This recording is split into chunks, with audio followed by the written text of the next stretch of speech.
G-Man Boxing. Do you know what I mean? Every single live he donates. I see him on other lives donating. He's got the bag on it.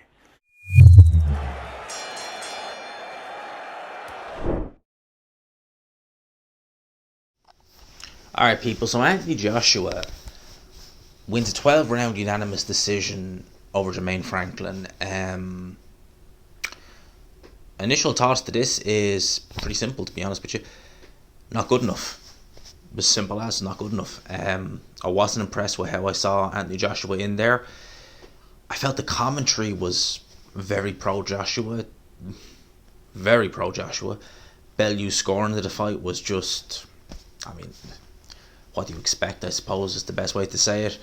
Franklin had a good bit of success in there. Now, don't get me wrong. Joshua was the deserved winner.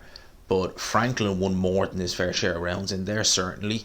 He definitely made Joshua feel uneasy. But at the end of the day, Joshua looked uneasy in this fight from the opening bell.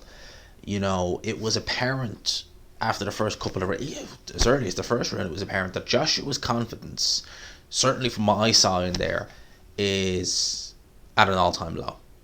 And truth be told, I don't think this fight is going to help him in any way boost that confidence. You know, I liken confidence in a boxing sense to get a sponge, put it down at the bottom of a fish tank and let go of it. Eventually your confidence, being the sponge, will come up to the surface. It'll get back to where it was. It may take longer than others. The fish tank may be bigger than it is for others. You know, it depends. Not everyone's the same. And with this one, I don't think it's going to come back anytime soon. And I think that, look, when Franklin fought Dylan White, I didn't expect much from him, truth be told. I thought it'd be easy for Dylan White. I saw a guy with very poor defense, slow, ponderous, and not a particularly big puncher. In there against Dylan White, he showed me certain things. I was more impressed than I originally was seeing his previous fights.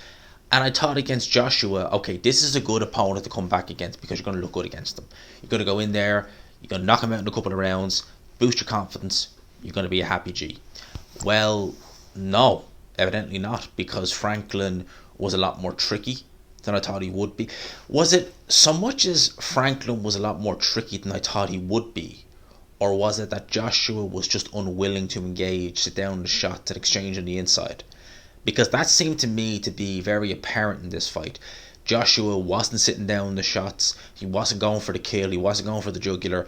He wasn't letting his uppercut go until late on in the fight, which is a very good punch for Joshua. And it was a punch that he actually had a lot of success with in this fight when he did let it go. So,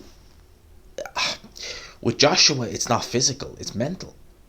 And I don't know how you fix that. You know, someone would look and say, well, maybe Derek James isn't the guy for him. At the end of the day, I don't really know who you could say would be the guy for Joshua if it's a mental blockage. Because you could get the best trainer in the world, but if it's mental, it's the fire. That's all. He's the only person who can change that. It's not a trainer. There's nothing they can do. They can show you everything from a physical point of view, but if it's a mental blockage, well, it's only you who can fix that. There's nothing that a trainer can do. So I don't know what Joshua does from here.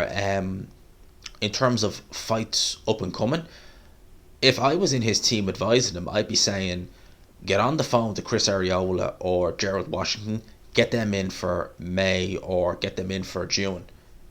Get a good knockout and then see who you want to fight thereafter. Maybe even a Dylan White potentially, because I think Dylan White has regressed enough that it would be an easier fight, but he needs to get in there with a complete cream puff, get a good knockout and build that confidence. Because truth be told, I don't think this fight's going to go anyway towards building Joshua's confidence. If anything, it may dent it. Seriously. You know, I spoke with Ade on the DAZN show that we did together where I said that if Joshua wins, but he wins, we'll say, on points in a laboured decision, well, that's as good as a loss, if you think about it. Because realistically, people are going in there expecting a Joshua win in devastating fashion. If he doesn't do that, well, and especially if he labours to a boring, dull points decision, well, that may be the killing blow. You know, I said that if Joshua wins and he wins in style, Joshua's back, happy days. But if he labours to a decision against someone the fans don't know and they think Joshua's going to just beat up in a couple of rounds, well, their perception will be, oh well, you know, he's finished. You know, what's the point? You know, he's done. And I worry, will that be the perception they're going to take coming after this fight? It could very well be that is where Joshua is. I don't know, but yeah, very, very dull performance, lackluster. When Joshua did let the shots go, the uppercuts on the inside, he had success. He had some successes with his jab early on. But there's definitely a fragility there with Joshua. There's definitely a mental blockade. And I don't know who you could get to fix that. You know, Derek James is a good trainer. I rate him very, very highly.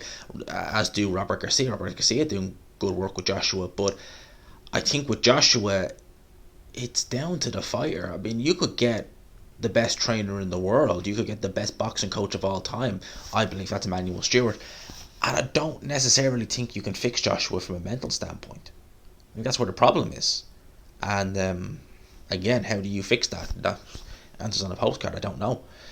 Let me know your thoughts in the comment section below. Let me know your thoughts on this fight. Who you think Joshua should fight next, and what you think his future plans moving forward should be. Because I really, hand on heart, didn't expect him to look like this against Jermaine Frank. I really didn't. I thought he'd go in there, knock him out in a couple of rounds, go for the jugular, and then boom, see you later. Very surprised by this performance. Let me know in the comments your thoughts. I hope you enjoyed the video, people. Smash the like button if you can. Hit subscribe, of course, if you haven't already. We hit 11k there the other day. Thank you very much. I'll talk to yous. Peace.